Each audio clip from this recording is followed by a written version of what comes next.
dia meyakini sesuatu, padahal yang dia dapatkan tidak sesuai dengan apa yang dia yakini, dia tidak akan pernah merugi. Allah pasti akan berikan kepadanya. Kata ulama begitu. Kata Al-Habib Ahmad bin Hasan Al-Attas, wa sahibu husnil dhann asaba wa in akhta'a wa akhta'a wa akhta'a wa akhta'a wa akhta'a wa akhta'a sab'a marrat. Orang yang dia berbaik sangka, dia akan betul walaupun dia salah sampai 7 kali. Salah, dia tetap akan benar. Dia tidak dimintai pertanggungjawaban atas kedustaan orang lain, tidak. Kenapa teman kamu itu tidak? Dia tidak akan dipermintakan oleh Allah Subhanahu wa taala pertanggungjawaban, tidak. Makanya orang yang husnul dzan, pahalanya besar, hidupnya tenang. Tapi kalau orang terbiasa suudzon, dosanya banyak, hatinya enggak pernah tenang. Ya, jadi ini pesan saya kepada semua teman-teman. Kedepankan husnul dzan. Kalau kita tidak ada husnul dzan, maka kita anggap semua orang ini penuh kesalahan, dan pasti manusia semuanya salah. Tapi kalau kita berprasangka baik, maka tentu kita akan nikmat di dalam kehidupan kita. Al-Habib Abdurrahman bin Abdullah bil Faqih, beliau mengatakan, yaqulu qaumun an hudahum dhallu. Sebagian orang mengira bahwa sungguhnya ulama-ulama yang betul-betul ulama sudah tidak ada lagi. Qad udimu fi asrina aw qallu. Di zaman saya sekarang ini udah nggak ada kayak Kiai Fulan, sudah nggak ada kayak Habib Fulan, sudah nggak ada kayak ulama Fulan. Wah, zaman dulu, ya, zaman sebelum ini, antum kalau tahu ada ulama yang begini, ulama yang begitu. Kata beliau begitu. Sebagian orang mengira bahwa sungguhnya ulama yang seperti itu sudah tidak ada di zaman kita, atau mungkin ada tapi sedikit. Maka beliau menjawab, qultu kalla. Saya katakan tidak begitu. Walakin jallu an antarahum a'yunul juhali. Tapi memang susah untuk dipandang oleh mata-mata yang bodoh. Bukan tidak ada, tapi kita ini terlalu bodoh. Sehingga kita terkadang menyerupakan seseorang kepada diri kita. Karena apa? Karena fashionnya sama seperti kita. Posisi kita di bawah, kita tidak akan pernah mampu untuk memandang yang di atas. Sehingga kita mengira bahwa semua sama. Semua sama. Ketika satu melakukan kesalahan, maka semua melakukan kesalahan. Nah, ini yang perlu kita benahi. Ini yang perlu kita benahi untuk menjadikan diri kita senantiasa mendapatkan manfaat di sisi Allah Subhanahu wa taala. Pelajaran kita bulan yang lalu tentang penjagaan Allah Subhanahu wa taala kepada Nabi besar Muhammad sallallahu alaihi wasallam. Malam hari ini kita akan membahas sedikit tentang kesempurnaan Rasulullah sallallahu alaihi wasallam dari sesuatu yang dianggap hina. Karena Nabi Muhammad sallallahu alaihi wasallam tidak pantas untuk digandengkan dengan sifat Rasulullah kehinaan, sedikit pun tidak. Tapi Habib, saya kan baca ayat Al-Quran, baca hadis-hadis Nabi, sepertinya ada sesuatu yang membuat saya sedikit ragu. Iya, kamu boleh ragu, tapi setelah kamu belajar, kamu akan hilang keraguanmu. Saya baca Al-Quran, saya baca terjemahannya, nampak seperti seakan-akan ada sesuatu yang membuat saya ragu. Iya, kamu pasti ragu karena kamu tidak tahu. Orang yang tidak tahu jalan, ini benar atau tidak jalannya, pasti begitu. Tapi setelah kamu diberitahu jalannya belok ke kanan, yakin atau tidak kira-kira? Yakin. Kamu ragu wajar. Makanya kalau ragu nanya. Kalau ragu terus-terusan ragu. Apalagi meyakinkan sesuatu yang kamu ragu terhadapnya, kamu yakini itu adalah kebenaran. Akhir daripada jalanmu adalah kesesatan. Karena kamu meyakini keraguan. Rasulullah SAW perintahkan, da'ma yaribuka ila mala yaribuk. Tinggalkan sesuatu yang membuatmu ragu kepada sesuatu yang tidak membuatmu ragu. Saya ragu ini jalan benar atau tidak. Ragu. Terus, saya mah selalu percaya diri, pede, gak mau nanya. Diteruskan kepada kesalahan, hasilnya apa? Tersesat di jalan. Begitu juga dengan pemahaman. Kalau kamu paham kepada sesuatu tapi kamu ragu ini benar atau tidak. Benar we lah, aing mah gitu, benar we. Saya mah betul aja, orang mah betul aja. Meyakini sesuatu yang kamu ragu terhadapnya, ini adalah asal mula, ya, asal muasal sesuatu yang salah di dalam tarbiyah umat. Makanya setengah-setengah di dalam memahami sesuatu itu adalah hal yang sangat menjadikan umat berantakan. Setengah-setengah di dalam segala hal. Saya ini memahami bahwa kalau orang yang begini berarti hukumnya begini. Ini menurut pemahaman saya. Setengah-setengah dia memahaminya. Maka orang seperti ini akan memfatwakan sesuatu yang bukan menjadi kebenaran, akan tetapi meresahkan umat. Karena memang setiap orang memiliki kepala dan setiap kepala berbeda-beda. Semua tidak sama. Nah, terkadang sebagian orang ini memfatwakan sesuatu yang tidak sesuai dengan agama karena keraguan yang dia punya, atau dia tidak ragu, dia yakin kepada kebodohannya. Maka pesan kita pada malam hari ini adalah harus percaya diri, itu boleh, namun dengan kebenaran di dalam berjalan. Bagaimana caranya? Dengan mencari tahu. Fas'alu ahla dzikri in kuntum la ta'lamun. Tanya orang yang faham. Tanya. Saya tidak faham caranya berniaga, tanya sama orang yang pandai berniaga. Saya tidak faham caranya berbisnis, tanya sama orang yang pandai berbisnis. Saya tidak faham caranya untuk mengobati orang, tanya sama orang yang pandai mengobati orang. Saya tidak faham, tanya, setiap orang memiliki fannya masing-masing, tanya kepada mereka. Ini yang diajarkan oleh Nabi. Kata Rasulullah SAW, antum a'lamu bi umuri dunyakum. Kalian yang paling faham urusan dunia kalian. Maksudnya apa? Setiap orang memiliki kepandaian masing-masing di dalam fannya masing-masing.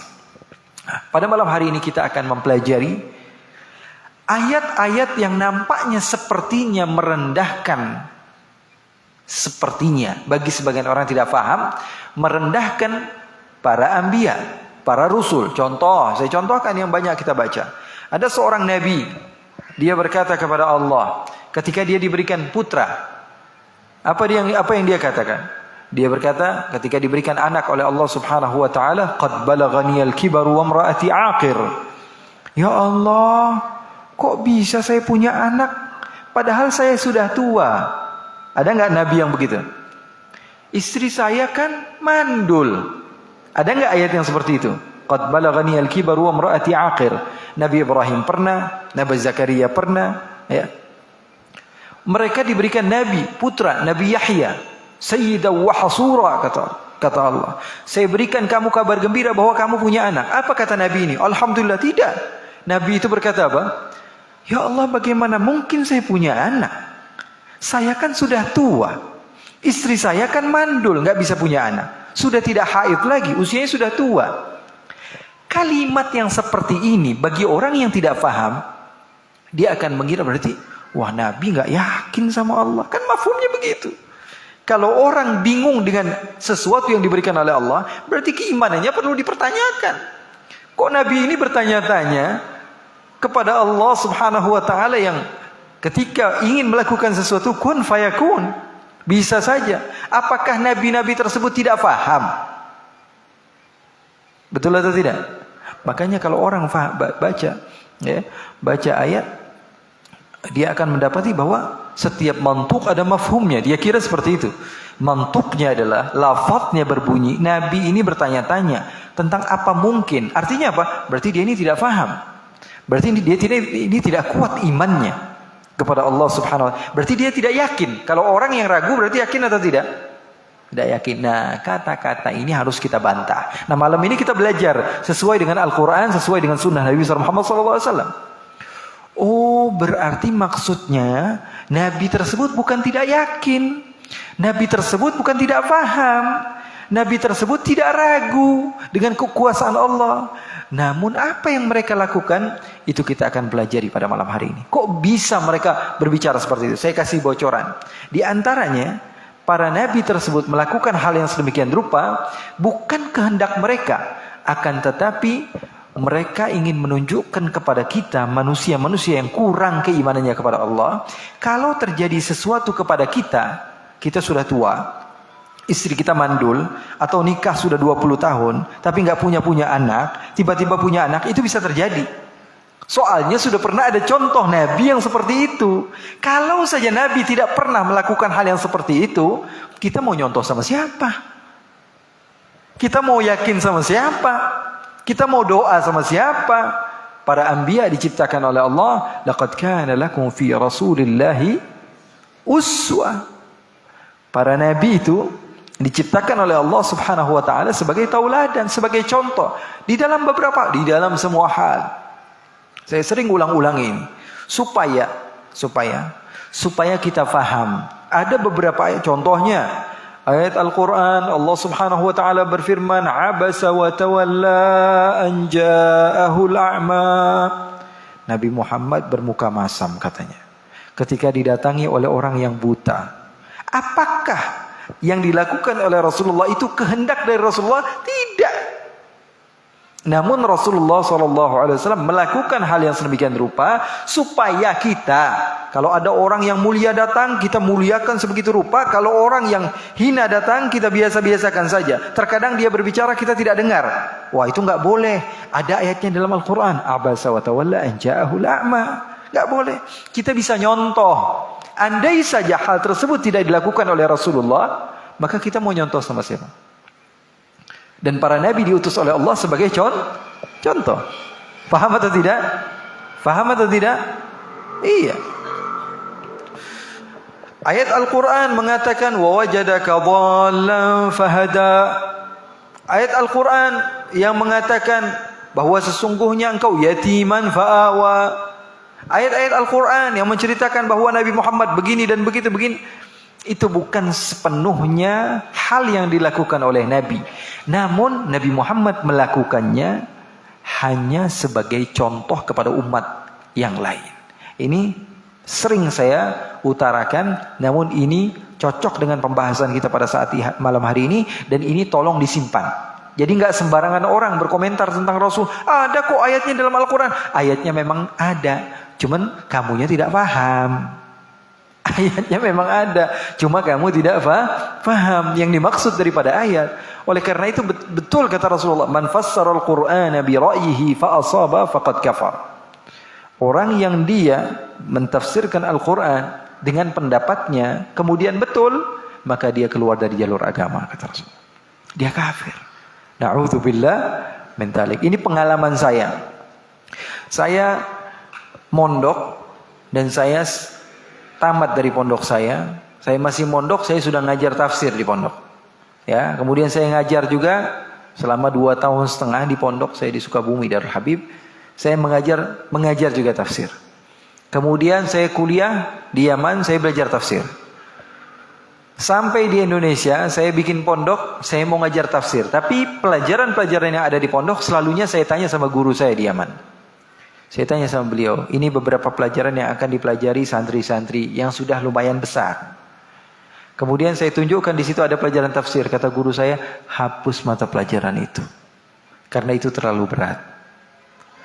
Saya bilang, saya sudah belajar, itu terlalu berat buat anak-anak. Ini pelajaran buat orang yang memang memiliki asas. Beliau katakan jangan diajarkan dulu, ini pelajaran berat. Apalagi untuk orang yang tidak paham kepada Al-Quran. Maka tafsirnya kita di mana? Tafsirnya kita tanya sama ulama-ulama kita. Hukumnya ini apa? Halal. Oh, berarti boleh. Oh, tahu dari mana? Dari kiai. Hukumnya ini apa? Haram. Oh, berarti tinggalin. Nggak boleh. Tahu dari mana ini? Dari kiai, dari habib. Ini hukumnya apa? Wajib, berarti dilakuin. Wah, ini harus dilakuin. Tahu dari mana? Mana dalil Al-Qurannya? Mana dalil sunnahnya? Saya mah nggak paham Al-Quran sama sunnah. Saya mah apa kata kiai-kiai yang paham, enak dimasakin sama kiai tinggal makan. Betul atau tidak? Iya, daripada masak sendiri belum tentu enak, belum tentu berhasil. Makanya ini hal yang sangat penting untuk kita fahami. Setiap orang memiliki cara masing-masing untuk mendapatkan syurga. Para ulama mendapatkan syurga dengan keilmuannya. Hamba-hamba Allah, orang awam, terkadang mendapatkan syurga dari ibadahnya. Terkadang dari dermawannya. Terkadang dari zakatnya. Terkadang dari puasanya. Terkadang dari sikap baik di dalam hatinya. Terkadang mendapatkan pahala dari senyumnya, dapat pahala dari amal baik. Semua orang memiliki cara masing-masing untuk mendapatkan syurga. Jangan memaksakan diri untuk mengambil pintu orang lain sehingga pintu orang lain gak dapat, pas balik ke pintu sendiri pintunya tertutup. Faham atau tidak? Faham atau tidak? Memaksakan diri untuk berjalan dari tangga yang lain, ketika ingin kembali kepada tangganya, ternyata pintu di tangganya sudah tertutup. Kecuali kalau kamu yakin ada masa, ada waktu untuk kamu bisa meneruskan jalan yang lain, maka jalanlah. Tapi kalau kamu melihat dari usia, kamu perhitungkan, wah saya ini usia sudah 60 tahun. Kalau saya menuntut ilmu, mungkin habis usia saya dan saya tidak paham apapun. Lebih baik saya mengambil ilmu wajib. Namanya ilmul hal. Kata Rasulullah, talabul ilmi faridatun ala kulli muslim.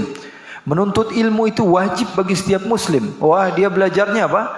Belajarnya sesuatu yang tidak wajib. Contohnya, ikhtilaf antara para ulama mufassirin di dalam bacaan Maliki Yaumiddin atau Maliki Yaumiddin. Ya, belajar sesuatu yang, ya, istilahnya kalau kamu Maliki Yaumiddin sudah benar. Paham atau tidak? Sudah ikut saja apa kata ulama. Yang kamu wajib pelajari, yang kamu wajib pelajari itu rukunnya solat ada berapa, syaratnya solat itu apa saja, najis-najis, ya, yang setiap hari itu kamu akan lakukan, itu adalah ilmu wajib yang diucapkan oleh Rasulullah. Talabul ilmi ilmul hal. Ilmu yang kita sekarang mau lakukan. Saya mau solat, berarti hal yang berhubungan dengan solat harus dipahami. Saya mau berkorban, berarti ilmu wajib kamu sekarang apa? Pelajari tentang korban. Saya mau lebaran Idul Adha, berarti ilmu wajib yang harus kamu fahami adalah ilmu Idul Adha. Wah saya ini, itu ilmu yang wajib dipelajari, adalah ilmu yang kita akan hadapi saat ini. Nah sekarang Rasulullah SAW dikatakan di sini banyak sekali ayat-ayat Al-Quran atau hadis-hadis dari Rasulullah SAW yang menunjukkan bahwa sesungguhnya Nabi Muhammad SAW itu suci dari semenjak dilahirkan. Dan Rasulullah SAW itu dididik dengan didikan tauhid dan keimanan. Bahkan Rasulullah katakan, kalau kalian dididik oleh orang tua kalian, kalau saya addabani Rabbi fa ahsana ta'dibi. Kalau saya dididik oleh Allah secara langsung dengan sebaik-baiknya didikan. Dan di sini kita mengetahui bahwa Rasulullah SAW di dalam keyakinan kepada Allah sudah full. Nggak kayak kita. Rasulullah 100% yakinnya sama Allah 100%. Rasulullah katakan apa? Ana akhsyakum lillahi wa atqakum lah. Bukankah saya adalah orang yang paling takut kepada Allah dan orang yang paling bertakwa kepada Allah. Bahkan di dalam Al-Quran Allah katakan, inna akramakum indallahi atqakum. Nabi Muhammad SAW adalah makhluk Allah yang paling mulia. Dan yang paling mulia adalah yang paling bertakwa. Inna akramakum indallahi atqakum. Wa huwa Muhammadun sallallahu alaihi wasallam. Ya, yang kita fahami, wallahu alam, hadis ini, ayat ini malah menunjukkan bahwa Nabi Muhammad itu makhluk yang termulia.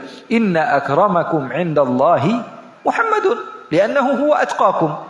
Inna akramakum indallahi atqakum. Nabi Muhammad SAW yang paling bertakwa.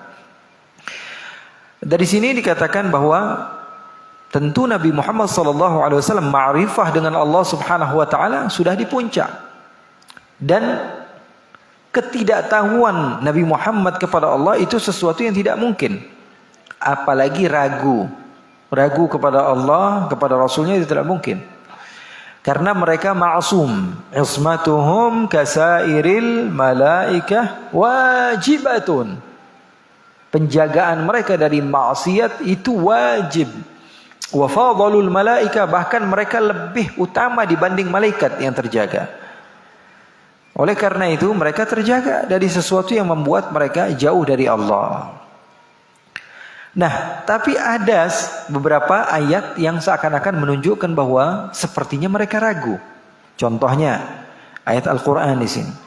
فَإِنْ أَعُوذُ بِاللَّهِ مِنَ الشَّيْطَانِ الرَّجِيمِ فَإِنْ كُنْتَ فِي شَكٍّ مِّمَّا أَنزَلْنَا إِلَيْكَ فَاسْأَلِ الَّذِينَ يَقْرَؤُونَ الْكِتَابَ مِنْ قَبْلِكَ. Ayat Al-Quran. Allah Subhanahu Wa Taala berfirman. Kalau zahirnya kita lihat terjemahan, kalau kamu ragu, wahai Muhammad, dari apa-apa yang kami turunkan kepadamu, tanya bertanya kepada orang-orang yang membaca kitab sebelum kamu.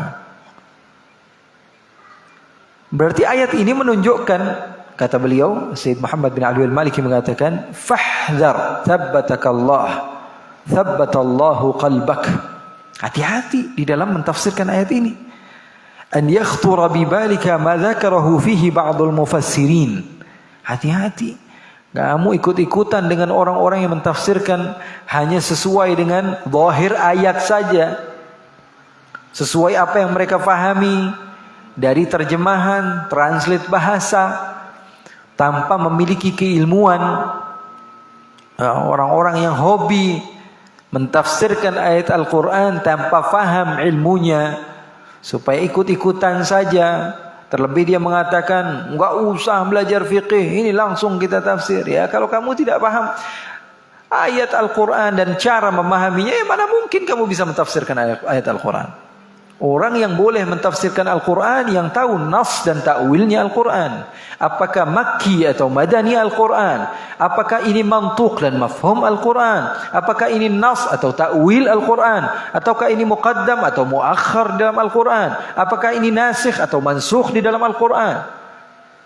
Bagaimana mungkin dia mentafsirkan Al-Quran, membaca ayat Al-Quran, atau setengah-setengah membaca Al-Quran, dia katakan la ya ayyuhalladzina amanu la taqrabus shalah, jangan salat, enggak diterusin, bahaya.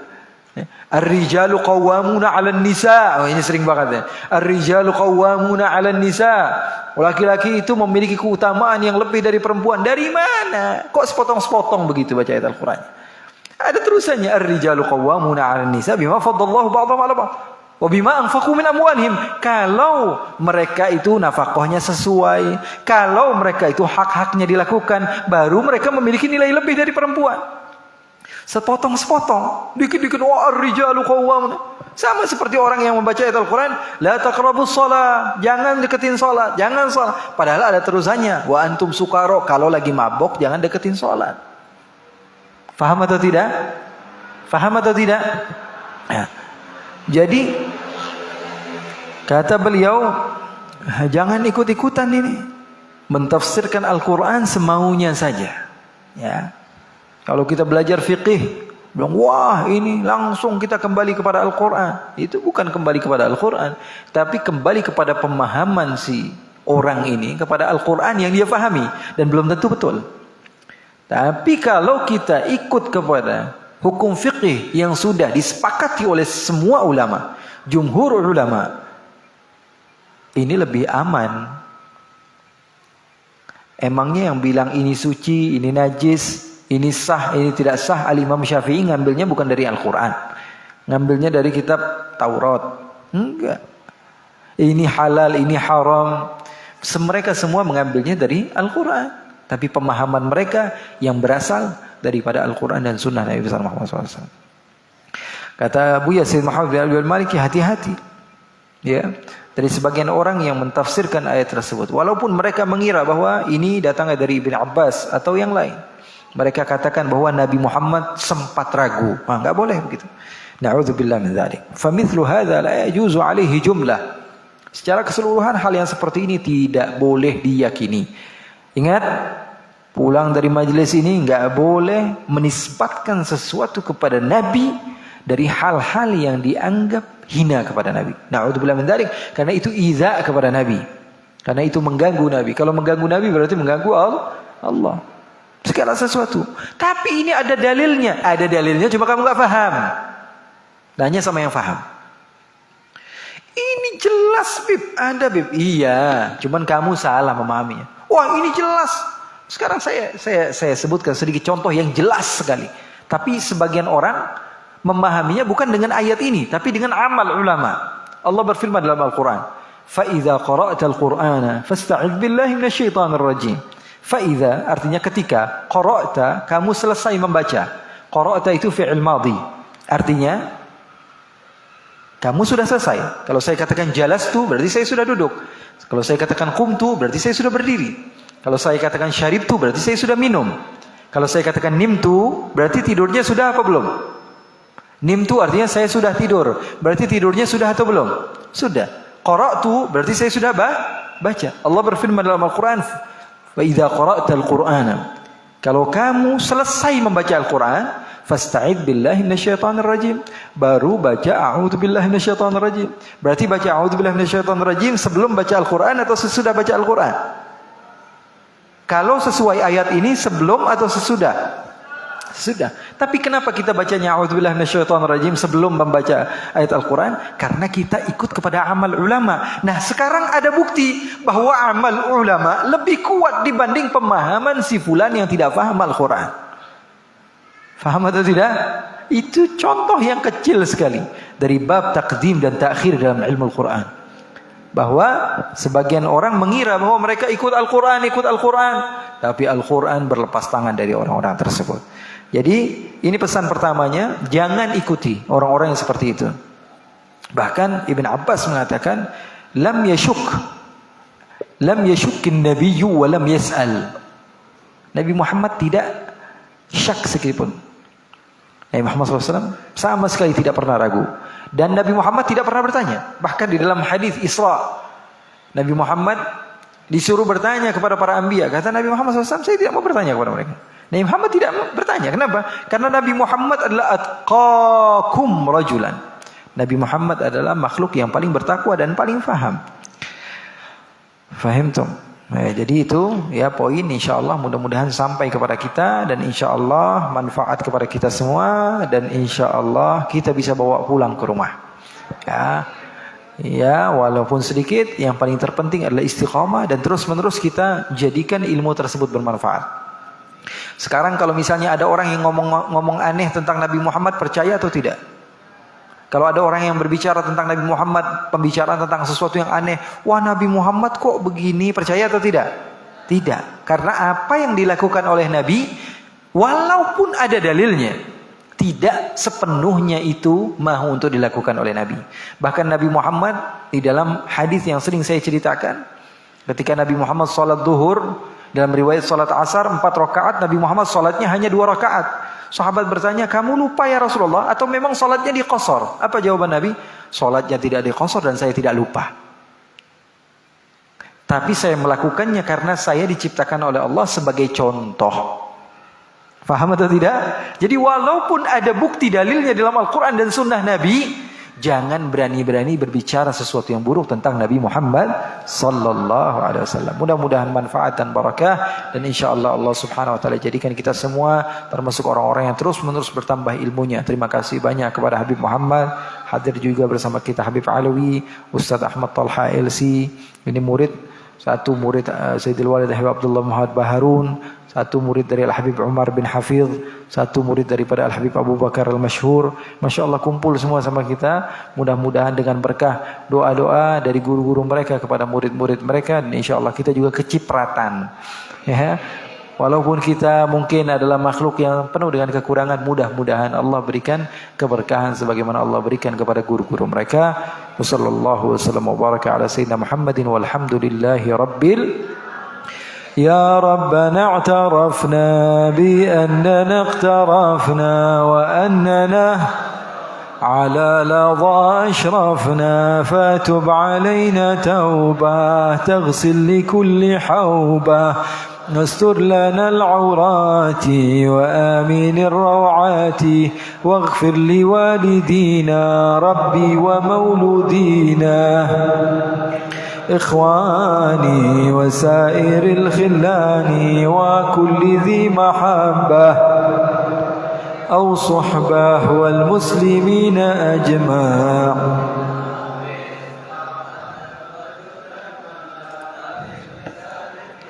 بالمصطفى الرسول نحظى بكل سول صلى عليه عد الحبي عداد طش الصحب والحمد للإله سبحانك اللهم وبحمدك أشهد أن لا إله إلا أنت أستغفرك وأتوب إليك وصلى الله وسلم وبارك على سيدنا محمد وارزقنا كمال المتابعة له ظاهرا وباطنا في عافية وسلامة وعلى كل يا صالح وعلى أبو بكر بن عبد الله بن طالب العطاس وإلى حضرة النبي الفاتحة.